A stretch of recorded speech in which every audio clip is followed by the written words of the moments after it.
Bienvenue à la Foire internationale de Dakar, FIDAK 2025.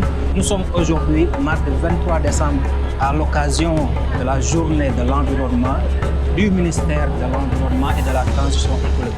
Cette journée est marquée par des séances de visite des sites reboisés en 2024. Le ministre de l'Environnement et de la Transition écologique, Dr Abdourahmane Diouf, aura à effectuer des visites au niveau des stands, surtout le stand du ministère de l'Environnement avec toutes les entités de ce ministère. Le ministre de l'Environnement et de la Transition écologique, Dr Abdourahmane Diouf, présidera un panel sur le thème transformation territoriale et développement inclusif, rôle du ministère de l'Environnement et de la Transition écologique.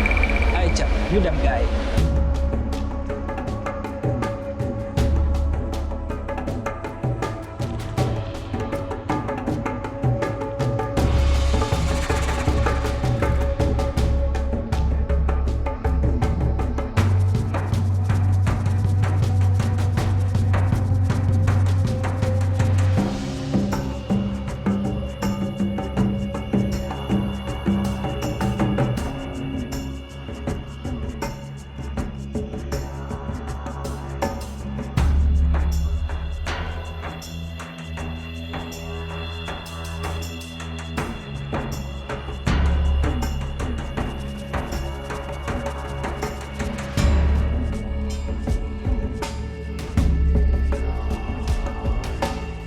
C'est Madiba Tibi, secrétaire général de l'Agence sénégalaise de la reforestation de la Grande Muraille Verte. Donc aujourd'hui, nous sommes à la journée du ministère de l'Environnement et de la Transition écologique. L'agence est présente avec, je disais, l'équipe choc, l'équipe de communication dont vous faites partie vous-même. Donc on attend le ministre.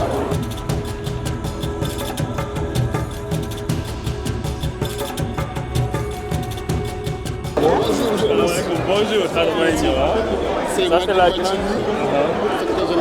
sénégalaise de la reforestation de la Grande Muraille Verte. Ravi de vous rencontrer. Bonjour Monsieur le ministre, Fatou Bintou Sall de la communication de l'Agence sénégalaise de la Fatou Bintou Sall de la communication de la ZRGMV. Donc je vous présente mes collègues Fallou Ndiaye. Fallou Ndiaye. Machallah. Madame. Alors, bienvenue à l'Agence sénégalaise de la reforestation et de la Grande Muraille Verte.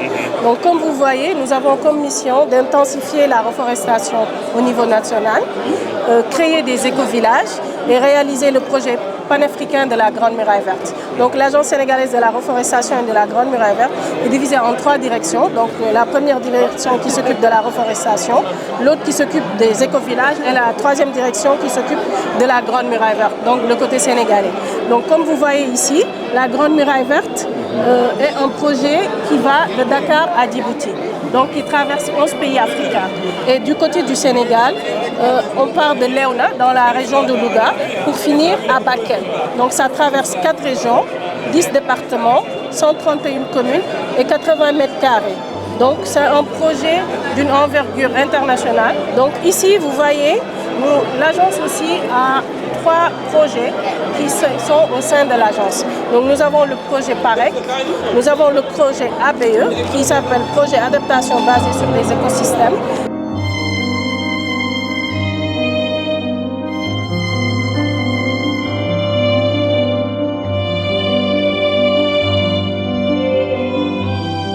Et par exemple là vous avez les produits de transformation de produits forestiers non ligneux.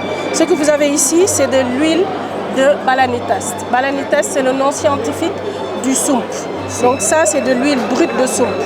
Alors, le noix de soump, après avoir mangé, on concasse le noix et après on presse ce qu'il y a à l'intérieur, les graines. Ça donne ça. Ça donne ça. Ça, c'est de l'huile brute de soump que nous avons ici. Ça aussi, c'est du confiture de soump, toujours avec nos projets. Confiture de soump. Confiture de soump, complètement.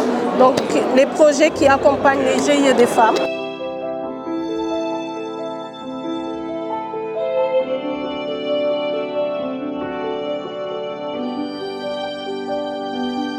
Et nous créons aussi des fermes agricoles communautaires dans ces zones-là. Et ces fermes permettent d'avoir tout ce qui est maraîchage. Parce que c'est des zones où il n'y a pas beaucoup d'eau. et que pour avoir les fruits et légumes, c'est juste les louma, une fois dans la semaine. Et quand nous mettons en place les fermes agricoles communautaires, nous installons des forages solaires et nous leur permettons d'avoir de l'eau et nous leur donnons des semences et autres pour qu'ils puissent, eux, avoir les légumes à portée de main. Si je me lève le matin, je dis je veux visiter aujourd'hui la Grande Muraille Verte. Concrètement, qu'est-ce que je vois? Par exemple, si je dis je veux visiter le monument de la Renaissance, je sais ce que je trouve, je sais ce que je vois. Mais la Grande Muraille Verte, qu'est-ce que je vois? Qui couvre une zone bien déterminée, par exemple 4 régions, en allant de Saint-Louis, en passant par Louga, Matam et une partie de la région de Tamba, à savoir le Bakel. Au niveau de cette zone-là, on a des activités. Par exemple, notre activité phare, c'est les FACI. Exactement, des fermes à l'intérieur.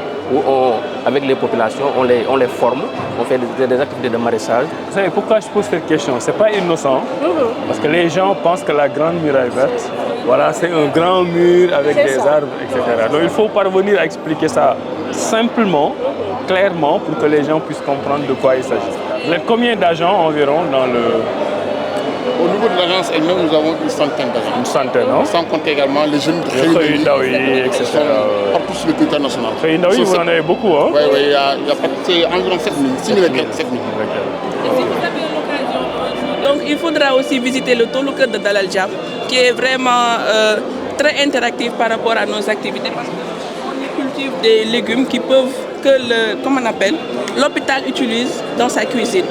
Donc oui, donc on a des jeunes de Xëy Ndaw yi qui sont sur place, qui sont accompagnés par l'agence. Donc si vous avez l'occasion d'aller sur Dalal Jamm, donc vous verrez ça aussi. Et dans les régions aussi, nous avons des pôles régionaux, nous avons des représentants un peu partout dans les régions. Très bien. Donc on vous attend. Je viendrai vous visiter, Inch'Allah. En tout cas, vous avez tous mes encouragements. Merci beaucoup. Il y a le directeur général, Sekouna Diatta, qui est absent, il a mission. Oui. On était ensemble au Brésil à Belém. Il m'a chargé de vous souhaiter la bienvenue. Et également de vous remercier. Vous êtes le secrétaire général, hein? Bien sûr, c'est ça. Très bien. Oui, bon, nous sommes très satisfaits de la visite et la Grande Muraille, c'est la sœur jumelle de la direction des eaux et forêts. Nous œuvrons pour la restauration des terres dégradées. Et donc, l'accompagnement des communautés est très important pour pouvoir les aider à être résilientes. Donc, le travail qui est en train d'être fait par l'agence à travers ses projets et son personnel sont à saluer. Donc, j'encourage et félicite tout le personnel de l'agence avec le SG ici présent pour dire que nous réitérons également nos disponibilités à poursuivre cette collaboration. Parce que, comme vous le savez, nous sommes tous dans le programme 1. Et donc, nous sommes tenus d'œuvrer et de travailler ensemble pour pouvoir restaurer les terres dégradées, reforester, mais également aider les communautés à tirer profit des ressources qui sont là, comme la valorisation des produits forestiers non lignés, avoir beaucoup plus de revenus, mais également être plus résiliente face aux effets liés au changement climatique. Merci.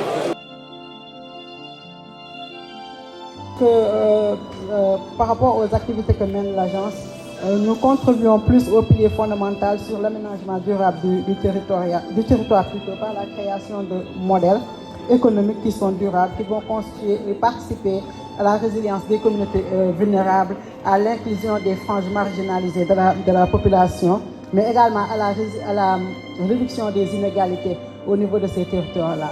Mais pour revenir à l'éducation environnementale, nous mettons également en place des jardins scolaires qui permettent de renforcer l'éducation environnementale, mais qui peuvent également être des labs vivants pour former ces jeunes-là à pouvoir semer, entretenir et prendre soin d'un arbre. Par rapport au levier, je pense qu'il faudrait une synergie d'action entre les différents acteurs qui sont concernés par l'environnement ou bien qui impactent sur l'environnement. Parce que cette question-là, elle doit être prise de façon holistique, c'est-à-dire dans sa globalité. Il y a également la formation et le renforcement des acteurs à tous les niveaux, que ce soit pour les décideurs, mais également des acteurs qui se trouvent au niveau du terrain. Mais également le problème du financement. Aujourd'hui, je pense que l'État aussi doit se donner les moyens de sa politique, accompagner les structures à pouvoir développer les activités qui sont menées sur le terrain, mais également le partenariat public-privé aussi qui est très important.